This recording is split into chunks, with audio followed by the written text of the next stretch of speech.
So yeah, my essay for RS Latin America covers specifically um, one part of my field work within the Paredões community in São Paulo. There are close knit attached to by the funk, and but not so, not only that.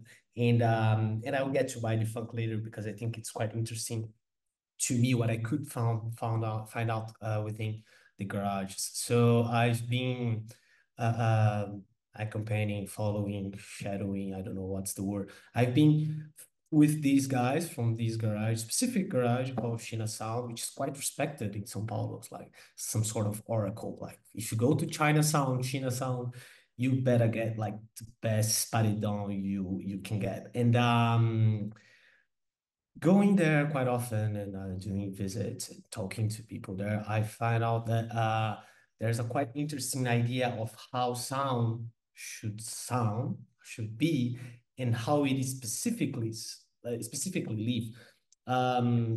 There's some sort of audiophile led type of thing in the sense that we will make the best we can do out of the machines we have. So the paredão, which is a sound system that comes from a long lineage of Latin American sound systems that can go as far as the broad Latin America that will include Jamaica as well, and can get as far as Beléns, Aparelhagens, the north side of Brazil, or Boceteo in Puerto Rico, or the Picos también in Colombia. So Paredão is part of this big family, but the main specificity of Paredão is that it is autonomous and independent. Like it works regardless of the urban connection and electric network.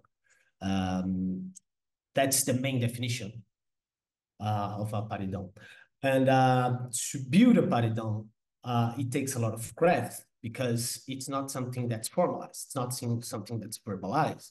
So speaking with these people and connecting with them and knowing about more about their work, um, some striking thing that comes to me is how much of this knowledge is some sort of tacit knowledge, something that Julian Enriquez writes a lot in his book Sonic Bodies. There's a lot of knowledge that is passed through just because of the body, how the body responds to sound. And this is something that really stick with me from day one. Another things like how it's audiophile led. So we will get the best we can doing the best we can. So we will use the best speaker, the best wall, the best wood for the speaker boxes. We'll analyze sound waves with softwares. And at the end of the day, when the paredão leaves the garage, there's a kid that will jack in his mobile phone with 128 kbps MP3 playing out of it.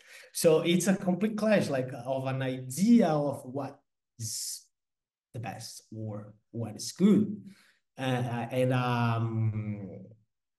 there is something also that I think it quite collides with that. Is this how this garage, the craftsmanship into this paredão building is really attached to an idea of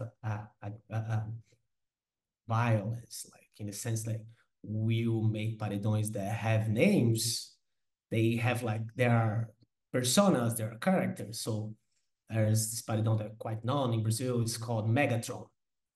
The other one's called Terrorista. So it's really harsh. One last thing that I think from this walk through the craftsmanship, I mean the building of Paredão, one last thing that quite shook me also is that so I've been several times in this garage and had a lot of exchanges with the the guys that work there, mostly men. By the way, the Paredão is and we can talk more about this. It's really genre divided. Um, and there's this guy called Shina who runs the garage. And one day I was talking to him like, um, how do you like Baile Funk? Like, is this something you do? Like, do you go to parties and all? And he tells me, no, I don't do this. Like, baile funk's not my thing. I go to the church, I do my stuff. I don't know if you like it, but me personally, I don't like it. But I do this. I do this sound system because this is a gift that was given to me. And there's a lot of contrast on how we perceive what is good in terms of music and how what we perceive what's good in terms of audio, right? So, so yeah, I think this is four aspects that really stuck with me, like in the making of paredão that is in São Paulo commonly used in baile funk parties, street parties, free parties.